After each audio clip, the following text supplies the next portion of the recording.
नमस्कार दर्शक बंधु मु दिव्य आपण मानक स्वागत जनाऊँगी आज आउ एक नुआ भिडियो को। दर्शक बंधु आज यही भिडियोटी सारा ओडिशार चाषी भाई भौणी मानक पई बहुत गुरुत्वपूर्ण। कारण जो मानकर कि निज नाम रे पट्टा नहीं कि निज नाम रे जमी नहीं तेबे चाषी पंजीकरण समय रे सेमाने नाना समस्या रे असुविधार सम्मुखीन होउचंती। तेबे इतिमध्य कृषि मंत्री बा खाद्य जोगाण मंत्री कृष्णचंद्र पात्र तरफ यार समाधान बाट आसी जे केमिति भाव में जो मानकर निज नाम रे चाष जमी नथिबो पूर्वपुरुषों नाम रे जमी रही तेबे सेमाने किभଳି भाव में पंजीकरण करेंगे। बर्तमान जो धान मंडी जो पंजीकरण चली खरीफ ऋतु जो पंजीकरण चली तेबे केमिति करेंगे। तेबे देखंतु आउ गोटे सबुठारु गुरुत्वपूर्ण कथा होची जे चाषी पंजीकरण अवधि मध्य वृद्धि पाइब आगामी दिन में। कारण बर्तमान सर्भर कारण पाई एवं जो चाषी मानकर निज नाम रे जमी नहीं तेबे पट्टा कारण आगामी दिन में यही चाषी पंजीकरण अवधि टाइम को वृद्धि करा जिवो बोली मंत्री सूचना दैचंती। तेबे आसंतु कौन रही संपूर्ण खबरटी जानिनेबा जे जो मानकर निज नाम रे पट्टा नहीं सेमाने किभଳି भाव में पंजीकरण करेंगे। तेबे देखंतु बढ़िबो चाषी पंजीकरण अवधि पट्टा पाई चाषी देबे अंडरटेकिंग। तेबे देखंतु पट्टा पाई जो पंजीकरण समय जो असुविधा होची एणिकी निज नाम रे पट्टा नथिले पट्टा परिवर्तन पाई आपण मानकर नाना समस्यार सम्मुखीन होउचंती। बहुत थर आरआई ऑफिस दौड़ी आपण मैंने आरआई ऑफिस तहसील ऑफिस दौड़ी आपण मैंने पट्टा परिवर्तन कर पारना बहुत दिन समय लगुच। इतिमध्य पंजीकरण समय सरी जाइथिबो तेबे सरकार तरफ बर्तमान एक नुआ घोषणानामा होईची जे जो माने कि जमी पट्टा परिवर्तन करना तेबे पंजीकरण समय रे सेमाने गोटे अंडरटेकिंग दे पारिबे। तेबे अंडरटेकिंग दे सारा परे आपण माने निज नाम रे पट्टा परिवर्तन करी पुणी आपण माने रजिस्ट्रेशन करि परिबे बा इक्वाइस करि परिबे।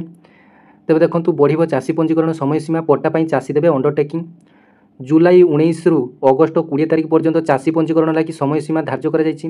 तेबे पंजीकरण चाषी माने असुविधार सम्मुखीन होउतबारु एहार समय सीमा को वृद्धि करने को संकेत दैछंती विभागीय मंत्री। तेबे केवाईसी दाखल बेलू समस्या देखा देउथबारु अभियोग आसुछि।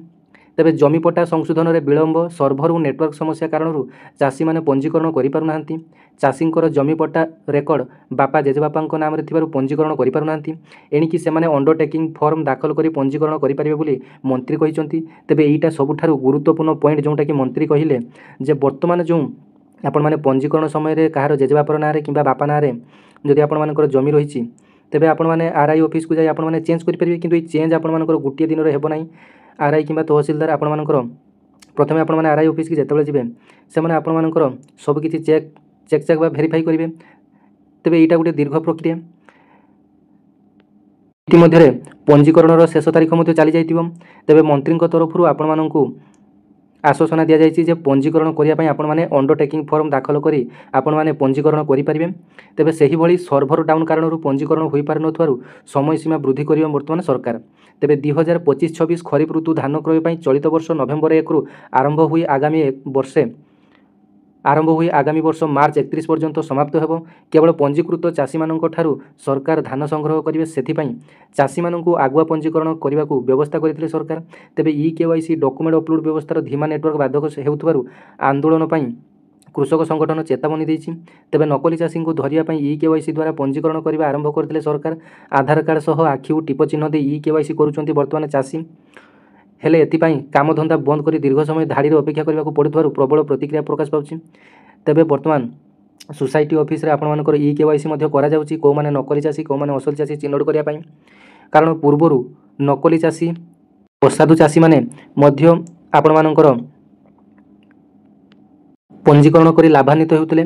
तेबे एणिकी सरकार केवल असली चाषी मानकु चिन्हट करी सरकार तरफ जो सहायता मिलुछि आगामी दिन में पीएम किसान योजना सीएम किसान योजना मध्य टंका मिलिया पई जाउछि।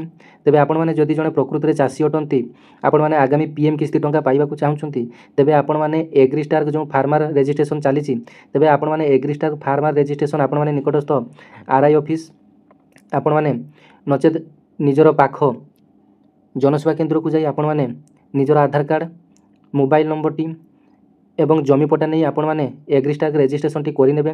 देखंतु आपण माने जदि एग्रीस्टार रजिस्ट्रेशन करू नाहंती तेबे आपण माने आगामी 20तम किस्ती जो राखी पूर्णमी दिन मिलिया पई जाउची तेबे ताहा आपण माने पाइबे नाही। तेबे जो माने चाषी भाई भौणी माने अटंती भिडियोटी तांको पई गुरुत्वपूर्ण जदि भल लागिथिबो चैनल टी को सब्सक्राइब निहाती भाबरे करि नेबे। ଏବଂ ପାଖରେ ଥିବା ଘଣ୍ଟି ଚିହ୍ନଟିକୁ ଦେବେ ଅଲ୍ ନୋଟିଫିକେସନରେ ସେଟ୍ କରିଦେବେ। ତେବେ ପ୍ରତିଦିନ ଆସୁଥିବା ଏମିତି ନୂଆ ନୂଆ ଅପଡେଟ୍ ସରକାରଙ୍କର ଯୋଜନା ତେବେ ଏହି ଚ୍ୟାନେଲ ମାଧ୍ୟମରେ ଆପଣମାନେ ସର୍ବପ୍ରଥମେ ପାଇପାରିବେ। ଧନ୍ୟବାଦ। ଜୟ ଜଗନ୍ନାଥ।